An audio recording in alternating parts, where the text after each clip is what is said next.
14 இன்று கந்தபுராணத்தில் வரும் விநாயகர் காப்பு பாடலுக்கான விளக்கத்தை இன்று பார்ப்போம். திகட சக்கர செம்முகம் ஐந்துலான்.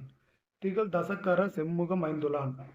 10 கரங்களையும் 5 முகங்களையும் உடைய சிவபெருமான். அவருக்கு சகட சக்கர தாமரை நாயகன். தாமரைக்கு நாயகன் சூரியன்.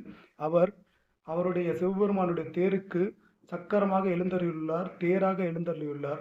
அப்படிப்பட்டவர் அகட சக்கர விண்மணி யாவுரை விகட சக்கரன் மெய்ப்பதம் போற்றுவான். அவர் விநாயகப் பெருமானுக்கும் அணிகலனாக இருந்துள்ளார்.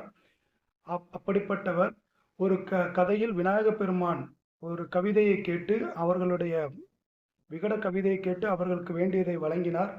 அது ஒரு பெரிய கதை. அதை நம்ம வேற ஒரு பதிவில் பார்ப்போம். அதன் பொருட்டு நாம் கேட்டதை நமக்கு தருவார், நம்முடைய பாடலை கேட்டு நாம் கேட்டதை நமக்கு தருவார் என்று இந்த பாடலை படித்து முருகப்பெருமானை வணங்குவதற்கு நாம் அவருடைய ஆசையை கேட்கிறோம்.